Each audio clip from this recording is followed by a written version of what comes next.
जय श्रीमन नारायण। मित्रों आज हम बात करेंगे सूर्य की महादशा में चंद्रमा के अंतर्दशा और श्लोक नंबर 4 से आरंभ करके 14वें तक का वर्णन करेंगे, क्योंकि 1, 2 और 3 श्लोक में महर्षि पराशर ने सूर्य की महादशा में सूर्य की अंतर्दशा का वर्णन किया है, जिसका विस्तृत विवेचन हमने किया है। इसके पहले वाले वीडियो हमारे अपलोड हैं youtube.com/बालाजी ज्योतिष केंद्र पर, तो आप वहां जाकर के देख सकते हैं। और आगे आने वाले समय में हम ग्रह शांति अध्याय का विस्तृत वर्णन करेंगे, प्रत्यंतर दशा का भी वर्णन, सूक्ष्म दशा फल का भी वर्णन करेंगे। तो आज हम सूर्य की महादशा में चंद्रांतर दशा फल का वर्णन करते हैं। ठीक है, चलिए देखते हैं कि महर्षि पराशर कहते क्या हैं। कि सूर्यस्यांतर्गते चंद्रे लग्नात् केंद्र त्रिकोणगे विवाहम शुभ कार्यम च धन धान्य समृद्धिकृत। सूर्य की दशा में अगर चंद्रमा की अंतर्दशा अगर आपके ऊपर चल रही हो तो आप अपनी कुंडली देखें। यदि लग्न से किसी केंद्र में अथवा किसी त्रिकोण भाव में बैठा हो तो विवाहम शुभ कार्यम च धनधान्य समृद्धिकृत। विवाह जैसे मांगलिक कार्य को करवाता है, शुभ कार्यों को करवाता है तथा धन धान्य से समृद्ध कर देता है। इतना ही नहीं, 5वें श्लोक में महर्षि पराशर कहते हैं कि गृह क्षेत्राभिवृद्धिम च पशु वाहन संपदाम तुंगे वा स्वरक्षगे वा पीदार सौख्यम धनागमम। कहते हैं कि अगर चंद्रमा आपके लग्न से केंद्र या त्रिकोण में बैठा हो तो घर बनाने का सुअवसर प्रदान करता है, जमीन जायदाद को बढ़ाने का अवसर प्रदान करता है, वाहन, सुंदर वाहन खरीदने, उस पर बैठने का योग बनाता है। और यदि ऐसा चंद्रमा लग्न से किसी केंद्र या किसी त्रिकोण में उच्च का होकर के या स्वराशि का होकर के बैठा हो तो स्त्री सुख जीवन में प्रदान करता है तथा अतुलनीय धन का स्वामी बनाता है। पुत्र लाभ सुखम चैव सौख्यम राजसभागमम महाराज प्रसादेन इष्ट सिद्धि सुखावहाम। कहते हैं कि ऐसा चंद्रमा पुत्र का लाभ देता है, हर प्रकार के सुखों की वृद्धि करता है, राजा से मिलने का मौका देता है और राजा की कृपा से, उसकी प्रसन्नता से संपूर्ण इच्छाओं की पूर्ति करवा देता है। परंतु 7वें श्लोक में महर्षि पराशर कहते हैं कि क्षिणेवा पाप संयुक्ते दार पुत्रादि पीड़नम वै सम्यम जन संवादम मृत्युवर्ग विनाशनम।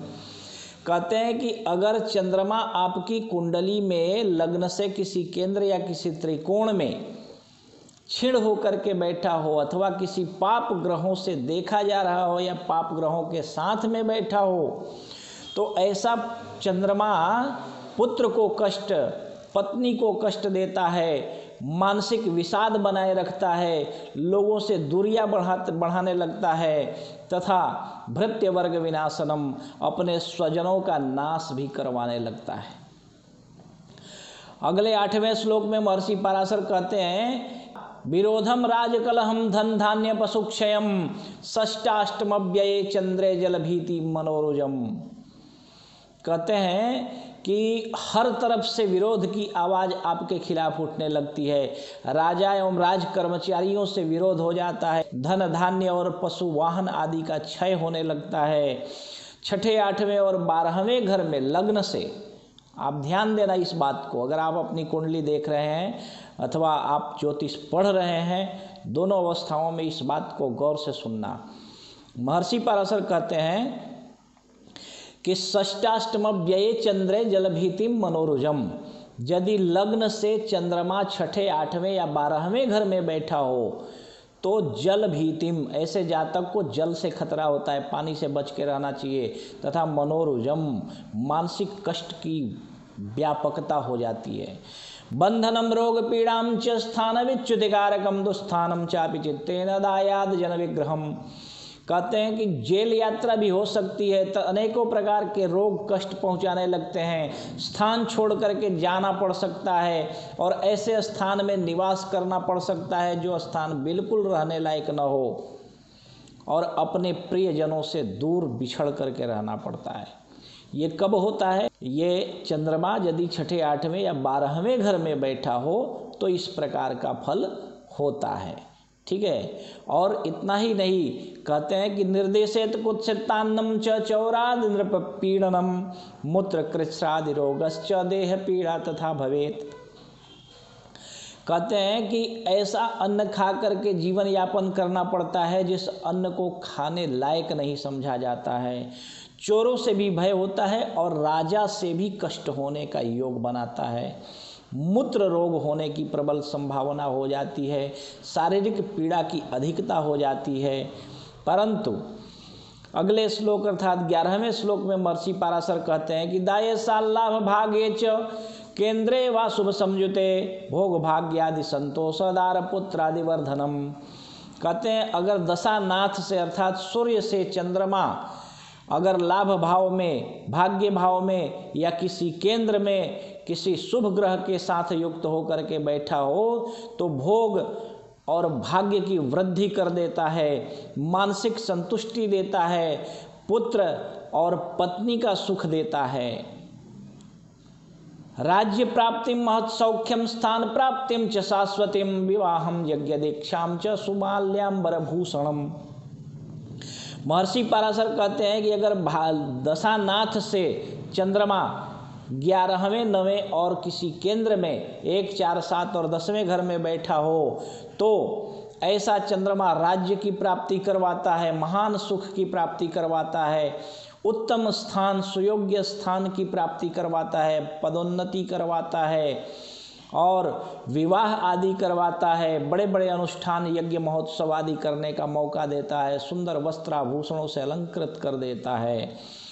13वें श्लोक में महर्षि पराशर कहते हैं कि वाहनम पुत्र पौत्रादि लभते सुखवर्धनम, अर्थात वाहन का योग बनता है, पुत्र पौत्र आदि का योग बनता है तथा हर प्रकार के जीवन में जितने सुखों की आवश्यकता व्यक्ति महसूस करता है उन सारे सुखों को चंद्रमा दे देता है।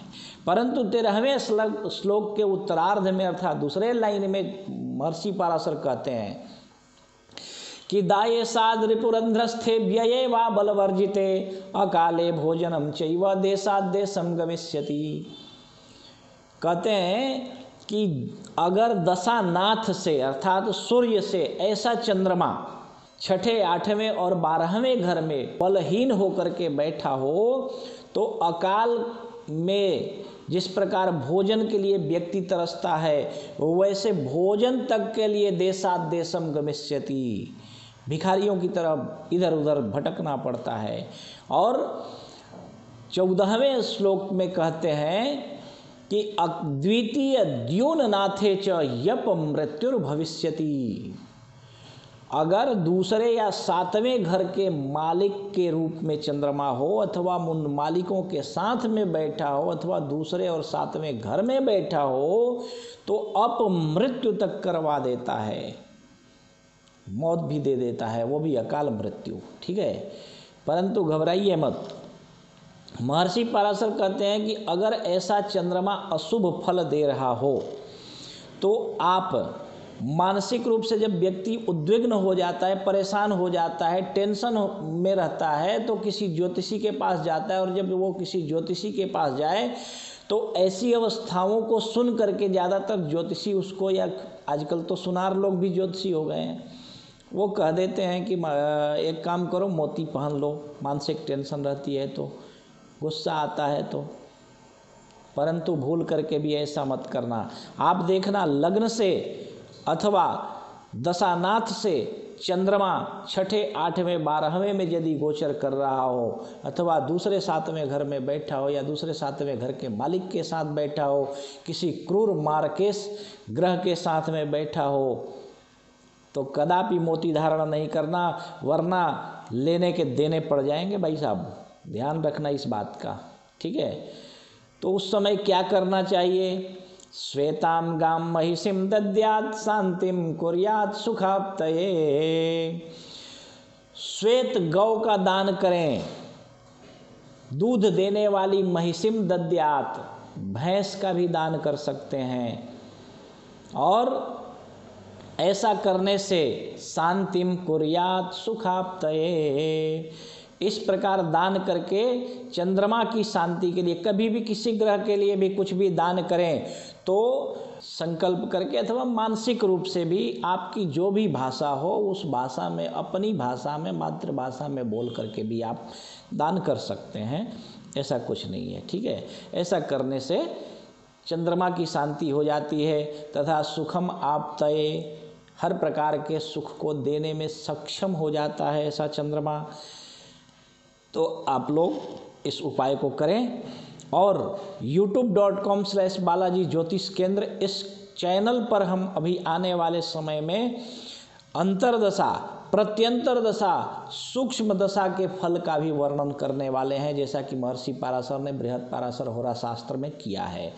और अंतिम में उन्होंने ग्रह शांति अध्याय लिखा है, अर्थात चंद्रमा के अशुभ फल देने के लक्षण क्या हैं एवं उस तरह के अगर फल आपके जीवन में मिल रहे हों तो ऐसे चंद्रमा के दोष की शांति हम कैसे करें, क्या करें, इस प्रकार इस विषय पर महर्षि पराशर ने विधिवत वर्णन किया है, उसका भी हम वर्णन करने वाले हैं।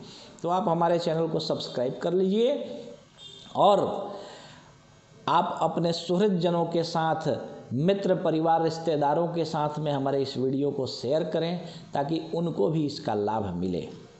जय श्रीमन नारायण।